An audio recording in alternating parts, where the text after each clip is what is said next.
Hi friends, welcome to என் சமையலறை. இப்போ கிச்சடி எப்படி செய்கிறதுன்னு நம்ம பார்க்கலாம்.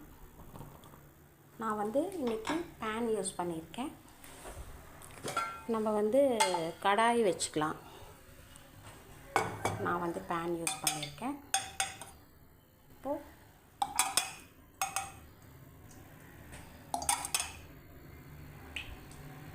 ஒரு 4 குட்டி கரண்டியில் எண்ணெய் நல்லா காஞ்சதுக்கப்புறம் 2 பட்டை, 2 கிராம்பு, ஒரு பட்டை, கொஞ்சம் சோம்பு, 2 ஏலக்காய் போட்டுருங்க. போட்டு அடுத்தது வெங்காயம், பச்சை மிளகாய், கேரட், பீன்ஸ் வெட்டி வச்சுருக்கேன். இதோடு கூட கொஞ்சம் பட்டாணி கூட நம்ம சேர்த்துக்கலாம். எல்லாத்தையும் இதில் போட்டுடணும். எல்லாமே போட்டாச்சு.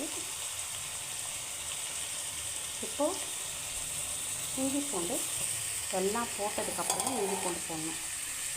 எண்ணெயில் போடக்கூடாது.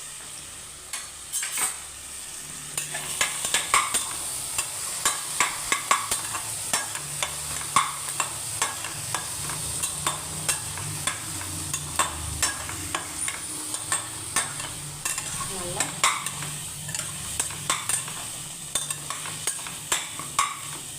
வதக்கிக்கணும்.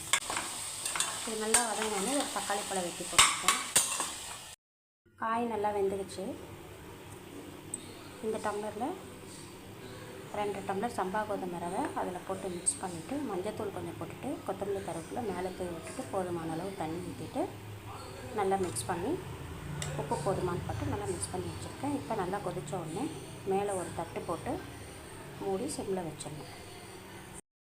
போதுமான அளவு தண்ணி ஊற்றி வச்சு தட்டு போட்டு மூடி சிம்மில் வச்சேன். இங்கே பாருங்கள், நல்லா தண்ணி எல்லாம் ட்ரை ஆகி நல்லா சாஃப்டாக இருக்குது. வறட்சியாகவும் இல்லை, நல்லா சாஃப்டாக, போதுமான அளவு சாஃப்டாக சூப்பரான கிச்சடி ரெடியாக இருக்குது.